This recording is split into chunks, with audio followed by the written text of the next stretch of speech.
વણજોયા શુભ મુહૂર્ત, અખાત્રીજે લાખો રૂપિયાના વાહન અને સોનાની થઈ ખરીદી. લોકોએ વણજોયા શુભ મુહૂર્ત, અખાત્રીજે ફૂલ નહીં તો ફૂલની પાંખડી રૂપે સોનાની ખરીદી કરી શુભ મુહૂર્ત સાચવ્યું. આજના દિવસે સોની બજારમાં ચમક જોવા મળી. સુરતમાં અખાત્રીજ નિમિત્તે લોકો સોનાની ખરીદી કરવા સોનાના શોરૂમમાં ઉમટી પડ્યા હતા. સુરતમાં સવારથી જ્વેલર્સ અને શોરૂમમાં ખાસ તૈયારી કરાઈ હતી. જો કે સોનાની કિંમત અને આગામી દિવસમાં લગ્ન સિઝન નહીં હોવાથી સોનાનું બુકિંગ ઓછું થયું છે, પરંતુ આજના દિવસનું મહત્વ હોવાથી વેચાણ વધ્યું. આ બાજુ નવા વાહનોનું પણ ધૂમ વેચાણ થયું. સુરેન્દ્રનગર શહેરના વિઠ્ઠલ પ્રેસ રોડ પર આવેલા તમામ જ્વેલર્સના શોરૂમમાં દાગીનાની ખરીદી કરવા ગ્રાહકોની ભીડ જોવા મળી હતી. ઝાલાવાડમાં અંદાજે 3 કરોડથી વધુ સોનાના દાગીનાનું વેચાણ થયું, તો બીજી બાજુ વઢવાણ રોડ પર આવેલા કારના શોરૂમમાં મોટી સંખ્યામાં ગ્રાહકો નજરે પડ્યા હતા. અંદાજે 100 થી વધુ લોકોએ કારની ખરીદી કરી હતી. અખાત્રીજના દિવસે ભગવાન જગન્નાથ, બહેન સુભદ્રા અને ભાઈ બલરામના રથનું પૂજન. 7 જુલાઈએ 147મી રથયાત્રા નીકળશે. અખાત્રીજના શુભ દિવસથી ભગવાન જગન્નાથજીની રથયાત્રાની તૈયારીઓનો શુભારંભ થયો છે. 7 જુલાઈએ અષાઢી સુદ બીજના દિવસે 147મી રથયાત્રા નીકળશે. ભગવાન જગન્નાથ નગરચર્યાએ નીકળશે. ત્યારે અમદાવાદમાં રથયાત્રા પહેલા 3 રથનું પૂજન કરવામાં આવ્યું. ભગવાન જગન્નાથ, બહેન સુભદ્રા અને ભાઈ બલરામના રથનું પૂજન કરાયું હતું. જમાલપુર જગન્નાથ મંદિરના મહંત દિલીપદાસજી મહારાજ, ટ્રસ્ટી મહેન્દ્ર ઝા અને મેયર પ્રતિભા જૈન, શહેર ભાજપ પ્રમુખ અમિત શાહ સહિત સરસપુર મંદિરના ટ્રસ્ટીઓ અને મહંતોની હાજરીમાં રથનું પૂજન કરવામાં આવ્યું હતું. વિશિષ્ટ વૈદિક મંત્રોચ્ચાર સાથે પૂજન કરવામાં આવ્યું. સંતો, મહંતો અને શ્રદ્ધાળુઓની હાજરીમાં પૂજન વિધિ સંપન્ન કરવામાં આવી હતી. ભગવાનની ચંદન યાત્રા પણ થઈ હતી. ભગવાન જગન્નાથની રથયાત્રા નીકળે તે પહેલા રથનું સમારકામ કરવામાં આવશે. આગામી સમયમાં 108 કળશમાં જળ ભરીને ભગવાનની જળયાત્રા યોજાશે. હવે 7મી જુલાઈએ ભગવાન જગન્નાથની રથયાત્રા નીકળશે. મહંત દિલીપદાસજી અને ટ્રસ્ટી મહેન્દ્ર ઝાના હસ્તે પૂજન કરાશે. આ કાર્યક્રમમાં મંદિરના તમામ સભ્યો, ટ્રસ્ટીઓ તેમજ ભક્તો ઉપસ્થિત રહેશે. જામનગરમાં ખીજડા મંદિર નવું બનશે. 400 વર્ષ બાદ અક્ષય તૃતીયાના શુભ દિવસે જીર્ણોદ્ધાર શિલાન્યાસ કરાયો. જામનગરમાં ખીજડા મંદિરનો 400 વર્ષ બાદ અક્ષય તૃતીયાના શુભ દિવસે જીર્ણોદ્ધાર અને શિલાન્યાસ કરવામાં આવ્યો. જામનગરમાં આવેલા આદ્યપીઠ શ્રી 5 નવતનપુરી ધામ ખીજડા મંદિરનું અક્ષય તૃતીયા એટલે કે અખાત્રીજના શુભ દિવસે જીર્ણોદ્ધાર માટે શિલાન્યાસ કરવામાં આવ્યો છે. છોટી કાશી ગણાતા જામનગરના રાજવી જામ સાહેબ શત્રશુલ્યસિંહજી, 5 નવનપુરી ધામ ખીજડા મંદિરના આચાર્ય કૃષ્ણમણીજી મહારાજ આ સહિતના સંતો, મહંતો ઉપસ્થિત રહી સુંદર સાતજી ભાવિકોની ઉપસ્થિત રહ્યા. શિલાન્યાસ સમારોહ સંપન્ન થયો હતો. આ પ્રસંગે પ્રણામી ધર્મના અનુયાયીઓએ ઐતિહાસિક ક્ષણના સાક્ષી બન્યા. નૂતન મંદિર નાગર શૈલીમાં બનાવવામાં આવનાર છે. આગામી 3 વર્ષ આસપાસ આ મંદિરનું નિર્માણ સંપન્ન થશે. જામનગરમાં લાલ ગુલાબી પથ્થરમાંથી ખીજડા મંદિરનું નવેસરથી નિર્માણ થશે. નિર્માણ કાર્યમાં 1.5 લાખ ઘનફૂટ પથ્થરનો ઉપયોગ કરવામાં આવશે. આ મંદિરને કલાત્મક બનાવવામાં આવશે, જેના માટે અલગ અલગ ટીમો બનાવી સંતો, મહંતો મંદિરનું નિર્માણ કરશે. આ સંપ્રદાયના 1200થી પણ વધારે મંદિરો ભારતભરમાં છે અને 5 કરોડથી વધુ અનુયાયીઓ પણ ફેલાયેલા છે. અખાત્રીજના શુભ દિવસે ખેડૂતોએ વાવણીના કર્યા શ્રી ગણેશ. ખેત ઓજારોની કરી પૂજા. અખાત્રીજના શુભ દિવસે રાજ્યભરના ખેડૂતોએ વાવણીના શ્રી ગણેશ કર્યા. ખેડૂતોએ ટ્રેક્ટરની પૂજા અર્ચના કરી ખેતીનો પ્રારંભ કર્યો. આણંદના તારાપુર તાલુકાના કસબારા ગામે ખેડૂતોએ ખેતરમાં ટ્રેક્ટરનું પૂજન કરી ખેતીની શરૂઆત કરી હતી. કસબારા ગામના ખેડૂતોએ આવનાર વર્ષે સારો પાક થાય તેવી આશા વ્યક્ત કરી હતી. તો આ તરફ બનાસકાંઠામાં પણ ખેડૂતોએ અક્ષય તૃતીયાની ઉજવણી કરી હતી. ખેડૂતોએ ખેતરમાં ટ્રેક્ટરની પૂજા અર્ચના કરી ખેતીની શુભ શરૂઆત કરી હતી. પહેલાના સમયમાં ખેડૂતો હળ બળદની પૂજા કરતા હતા, પરંતુ હાલ હળ અને બળદનું સ્થાન ટ્રેક્ટરે લઈ લીધું છે. ત્યારે ખેડૂતોએ ખેતીના ઓજારોની પૂજા કરી આવનારું વર્ષ સારું જાય તે માટે પ્રાર્થના કરી હતી. અરવલ્લી જિલ્લાના ખેડૂતોએ વહેલી સવારે બળદોને હળ જોડી અખાત્રીજનું મુહૂર્ત સાચવ્યું. અક્ષય તૃતીયા, અખાત્રીજ ખેડૂતો માટે નવું વર્ષ ગણાય છે. ખેતીના નૂતન વર્ષ સમાન આજના દિવસે ખેડૂતોએ બળદોને હળથી જોડી ખેતી કાર્યની શુભ શરૂઆત કરી. ત્યારે અરવલ્લી જિલ્લાના ખેડૂતોએ અખાત્રીજના શુભ મુહૂર્તમાં ખેતી કાર્યની શરૂઆત કરી છે. ધરતીપુત્રોના પરિવારના સભ્યો દ્વારા હળ જોડી ખેતી કાર્યની શરૂઆત કરવામાં આવી. ખેડૂતોએ સવેડું, કડિયું, સમાર જેવા સાધનોનું પૂજન કરી મુહૂર્ત સાચવી લઈ ખેતીનો શુભારંભ કર્યો છે. અરવલ્લીના ખેડૂતો પણ મોં મીઠું કરાવી નવા ઉમંગ સાથે કૃષિના શ્રી ગણેશ કર્યા.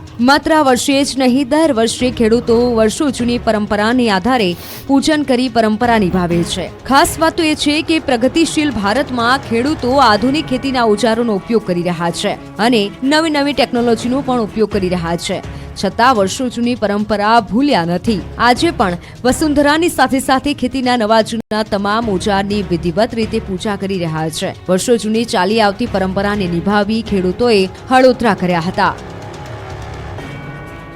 ભાવનગરમાં જમાદાર કેરીની ખેતી કરતા ખેડૂતો થયા માલામાલ. મણના ભાવ 4,500 સુધી મળ્યા. ભાવનગરમાં જમાદાર કેરીની ખેતી કરતા ખેડૂતો માલામાલ થયા છે.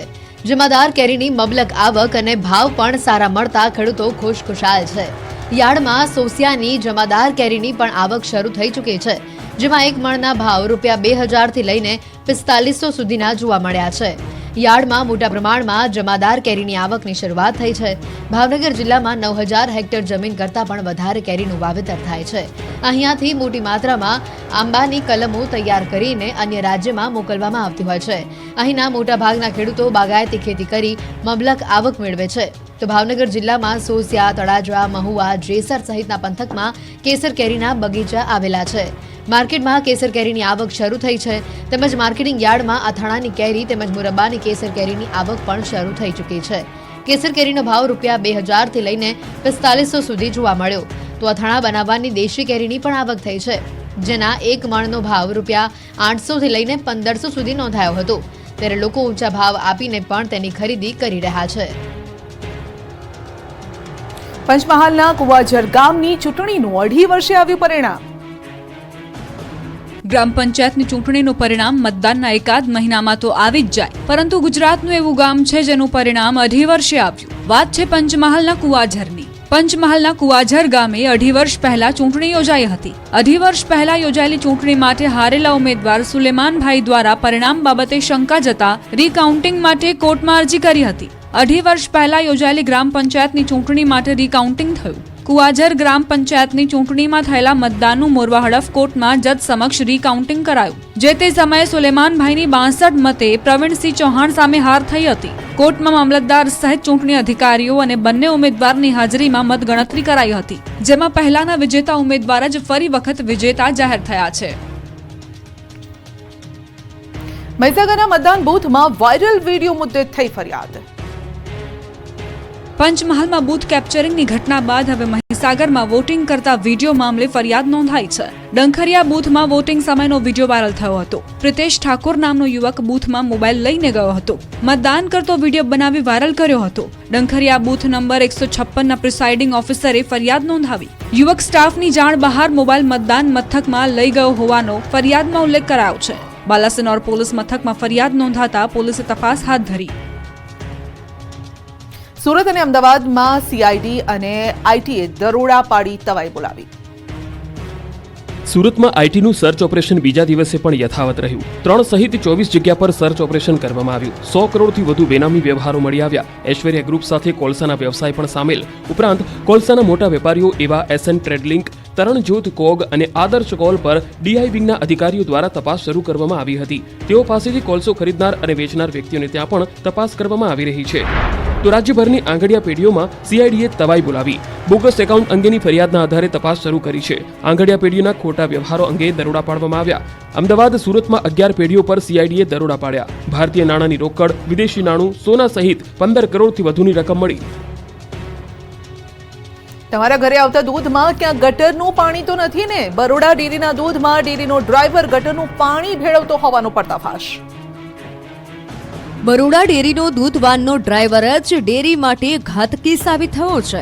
બરોડા ડેરીના દૂધના ડ્રાઈવરે સફેદ દૂધમાં કાળા કારનામા કર્યાનો પર્દાફાશ થયો છે. દૂધ ચોરીના કૌભાંડની બરોડા ડેરીના સુપ્રિન્ટેન્ડન્ટે સાવલી પોલીસ સ્ટેશનમાં ફરિયાદ નોંધાવતા આખો ભાંડો ફૂટ્યો છે. બરોડા ડેરીનો દૂધવાનનો ડ્રાઈવર દૂધમાં પાણી ભેળવતો હતો. પાણી ભેળવતા રંગે હાથે ઝડપાઈ ગયો છે. 822 લીટર દૂધમાંથી 72 લીટર દૂધ કાઢી લીધું હતું. આ કામ કરતા ગ્રામ્યજનોએ રંગે હાથે ઝડપ્યો હતો. દૂધમાં ગટરનું પાણી ભેળવ્યાનો ગ્રામ્યજનોએ આરોપ લગાવ્યો છે. કરચિયા ગામે ઝડપાયેલા દૂધ ચોરી કૌભાંડને લઈને હાલ તો પોલીસે ફરિયાદ નોંધી વધુ તપાસ તેજ કરી છે. ડ્રાઈવરને પકડ્યા બાદ જ હવે દૂધનું દૂધ અને પાણીનું પાણી થશે. અમદાવાદમાં વટવામાં મહિલાની હત્યા કરનારા પતિ પત્નીને આવ્યો જેલમાં જવાનો વારો. સામાન્ય બાબતે કરી હતી હત્યા. અમદાવાદના વટવામાં મહિલાની હત્યા મુદ્દે પોલીસ તપાસમાં મોટો ધડાકો થયો છે. પોલીસે હત્યા કેસમાં આરોપીની ધરપકડ કરી લીધી છે, જેની પૂછપરછ કરતા સામે આવ્યું છે કે વટવામાં ભાડે રાખેલા શેડને ખાલી કર્યા બાદ ડિપોઝિટ પરત લેવા ગયેલા ભાડુઆત સાથે તકરાર કરી હતી. શેડ માલિકે તલવારથી હુમલો કરતા ભાડુઆતની પત્નીનું મોત થયું હતું. વટવામાં રહેતા નિમેશ રાઠોડે મારુતિ એસ્ટેટ 2 માં આવેલા 236 નંબરના શેડને થોડા મહિનાઓ પહેલા નિર્ભયસિંહ રાઠોડ પાસેથી ભાડે રાખ્યો હતો, જેમાં તેઓ પાઇપનો વેપાર કરતા હતા, જેનું મહિને 8,000 રૂપિયા ભાડું આપતા હતા અને ડિપોઝિટ પેટે 30,000 રૂપિયા રોકડા આપ્યા હતા. જોકે ધંધો બરાબર ચાલતો ન હોય 31મી માર્ચ 2024ના રોજ તેઓએ શેડ ખાલી કરી નાખ્યો હતો. તેઓએ શેડના માલિક નિર્ભયસિંહ પાસે ડિપોઝિટના પૈસા પરત માંગતા પત્ની વિદ્યા રાઠોડ સાથે ગયા હતા. ડિપોઝિટના પૈસાની માંગણી કરતા નિર્ભયસિંહની પત્ની જેનીએ રકઝક કરી હતી અને તે સમયે નિર્ભયસિંહ રાઠોડ દ્વારા તેના ઘરમાં રહેલી તલવાર કાઢી ફરિયાદીની પત્ની વિદ્યાબેન રાઠોડના હાથના અને માથાના ભાગે મારી હતી. અંબાજી મંદિર દર્શન કરવા જવાનો પ્લાન હોય તો દર્શનનો સમય જોઈને જજો. અખાત્રીજના શુભ અવસરથી યાત્રાધામ અંબાજી મંદિરના સમયમાં ફેરફાર કરવામાં આવ્યો છે. પહેલા 2 વખત આરતી થતી હતી, હવે દિવસ દરમિયાન 3 વખત આરતી કરવામાં આવશે, જેમાં બપોરે 12:30 કલાકે પણ આરતી કરવામાં આવશે. સાથે કાળઝાળ ગરમીને લઈ માતાજીને 3 વખત શણગાર કરવામાં આવશે. રાત્રે 9 સુધી મંદિર ખુલ્લું રહેશે. દેવભૂમિ દ્વારકામાં અક્ષય તૃતીયાની વિશેષ ઉજવણી કરવામાં આવી. અક્ષય તૃતીયાના પાવન પર્વ પર ભગવાન દ્વારકાધીશને ઋતુ અનુસાર ચંદનના વાઘાનો વિશેષ શૃંગાર કરવામાં આવ્યો. સતત 2 માસ સુધી દ્વારકાધીશને પરંપરાગત વસ્ત્રને બદલે ઋતુ અનુસાર ઠંડક માટે ચંદનના વાઘા અને પુષ્પ શૃંગાર કરવામાં આવશે. તો શ્રીજીને ઠંડા ભોગ એટલે કે મુરબ્બાનું અથાણું, કેરી અને અન્ય સામગ્રીથી બનાવેલ ગરમાળું, શ્રીખંડ, ખારી મગની દાળ, ચણાની મીઠી દાળ આ પ્રકારના 56 ભોગ અર્પણ કરવામાં આવશે. ઊંઝામાંથી ઝડપાઈ નકલી વરિયાળી. મહેસાણા ફૂડ વિભાગે પાડ્યા દરોડા. અંદાજે 11,850 કિલો શંકાસ્પદ જથ્થો જપ્ત કરાયો છે. 14 કિલો લીલો કલર પણ જપ્ત કરાયો છે. 11 લાખથી વધુનો જથ્થો ફૂડ વિભાગે જપ્ત કર્યો. બનાસકાંઠાના મુડેથા ગામના ગોગાપુરામાં લગ્ન મંડપમાં આગ લાગી હતી. પ્રસંગ દરમિયાન ફટાકડા ફોડતા સમયે આ આગ લાગી. લગ્ન મંડપમાં અચાનક આગથી અફરાતફરી મચી ગઈ. સ્થાનિકોએ પાણીનો મારો ચલાવીને આગ પર કાબુ મેળવ્યો. લોકોની સમય સૂચકતાના કારણે મોટી જાનહાનિ ટળી છે. સમય સૂચકતા વાપરી લોકો મંડપની બહાર નીકળી જતા મોટી જાનહાનિ ટળી. દેવી પૂજકના ઘરે બાંધેલો મંડપ આગમાં બળીને ખાક થઈ ગયો. ડાકોર ટેમ્પલ કમિટીના ટ્રસ્ટી માટેનું કોકડું ગુંચવાયું. ટ્રસ્ટીની નિમણૂક માટેની સેશન્સ કોર્ટમાં હતી સુનાવણી અને કોર્ટે 20 દિવસ બાદ 30 મેના રોજની આપી છે મુદત. અને ડાકોર ટેમ્પલ કમિટીમાં 4 ટ્રસ્ટીઓ અને 1 ચેરમેનનો વહીવટ છે. હાલ કમિટીમાં 1 ચેરમેન અને 3 ટ્રસ્ટી છે. એક ટ્રસ્ટી માટે 16 લોકોએ નોંધાવી હતી દાવેદારી. એક દાવેદારી પાછી ખેંચાતા હવે 15 દાવેદારો છે મેદાને. 15 દાવેદારોમાં બિઝનેસમેન સહિત રાજકીય આગેવાનો પણ મેદાને છે. નવસારીમાં યોજાયેલા જૈન સમાજના 207 તપસ્વીઓના પારણા કાર્યક્રમમાં ભાજપ ગુજરાત પ્રદેશ પ્રમુખ CR પાટીલ હાજર રહ્યા. જિલ્લા ભાજપ પ્રમુખ ભુરાલાલ શાહના પત્ની અને પૌત્રીને CR પાટીલે મગનું પાણી પીવડાવી પારણા કરાવ્યા. ઉપરાંત 13 મહિનાથી તપ કરતા અન્ય તપસ્વીઓના પણ પારણા કરાવ્યા. આ પ્રસંગે CR પાટીલે આચાર્ય વિજય પ્રબોધચંદ્ર સુરીશ્વરજી મહારાજના આશીર્વાદ લીધા.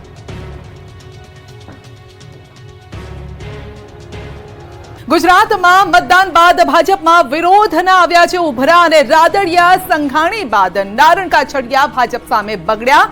મતદાન પછી ભાજપનો આંતરિક અસંતોષ સપાટી પર. ગુજરાતમાં લોકસભાની ચૂંટણી પૂર્ણ થયા બાદ ભાજપનો આંતરિક વિખવાદ સપાટી પર આવી ગયો છે, જેની આ 3 તસવીર છે. ગુરુવારે રાદડિયા દિલીપ સંઘાણી બાદ શુક્રવારે અમરેલીના પૂર્વ સાંસદ ભાજપના નેતા નારણ કાછડિયાએ ઉભરો ઠાલવ્યો. ભાજપમાં રીતસરનો ભડકો થયો છે. ભાજપે કરેલા ભરતી મેળાથી ભાજપના જ અનેક નેતાઓ અને કાર્યકર્તાઓ નારાજ થયા છે. લોકસભાની ચૂંટણીમાં તેની અસર પણ જોવા મળી હતી. ત્યારે હવે લોકસભાની ચૂંટણી પત્યા પછી ભાજપના દિગ્ગજ નેતા નારણ કાછડિયાની નારાજગી સામે આવી. અમરેલી લોકસભા બેઠક પર ભાજપના ઉમેદવારની પસંદગીને લઈ બળાપો ઠાલવતા કહ્યું હતું કે પાર્ટીએ જે સિલેક્શન કર્યું છે તે અમરેલીની 23 લાખની વસ્તી અને 17.5 લાખ મતદારોનો દ્રોહ કર્યો છે. કહ્યું જે થેન્ક યુ ન બોલી શકે એવી વ્યક્તિને પાર્ટીએ ટિકિટ આપી. આ સિવાય પણ કાછડિયાએ ભાજપના કાર્યક્રમમાં 2020 અંદાજમાં પોતાની જ પાર્ટીને ઘેરી હતી. તો નારણ કાછડિયાએ ગુજરાતના નેતૃત્વ પર સવાલ ઉઠાવી ભાજપમાં ચાલતા ભરતી મેળા મુદ્દે પ્રહાર કરતા કહ્યું કે કોંગ્રેસ અને આપમાંથી કાર્યકરો સવારે આવે અને સાંજે હોદ્દો મળી જાય છે, બીજે દિવસે કેબિનેટના મંત્રીના પદ મળી જાય, સંગઠનના પદ મળી જાય, ધારાસભ્યની ટિકિટો મળી જાય. તો અમરેલી બાદ જૂનાગઢ ભાજપમાં પણ આંતરિક કલહ. જૂનાગઢમાં માણાવદરનું રાજકારણ ફરી ગરમાયું છે. પેટા ચૂંટણીના ભાજપના ઉમેદવાર અરવિંદ લાડાણીનો આરોપ છે. પ્રદેશ ભાજપ સંગઠન અને પ્રદેશ ભાજપ પ્રમુખને લખ્યો છે પત્ર. પૂર્વ કેબિનેટ મંત્રી જવાહર ચાવડા અને તેમના પરિવાર પર આક્ષેપ લગાવ્યો. પક્ષ વિરોધી પ્રવૃત્તિઓ કરતા હોવાના અરવિંદ લાડાણીના આરોપ છે અને માણાવદર પેટા ચૂંટણીમાં ભાજપને નુકસાન પહોંચાડવાનો પ્રયાસ થયાનો દાવો કરાયો છે. જવાહર ચાવડાના દીકરા અને તેમની પત્ની સામે પણ આક્ષેપ છે. વેપારી આગેવાનોની બેઠકમાં કોંગ્રેસને મત આપવા હાંકલ કર્યાનો દાવો. મેંદરડા વિસ્તારમાં બૂથ પર ચૂંટણી દરમિયાન કોંગ્રેસનો પ્રચાર કર્યાનો દાવો કર્યો છે અને હજુ 2 દિવસ પહેલા કોંગ્રેસના ઉમેદવારે ફેર મતદાનની માંગ કરી છે.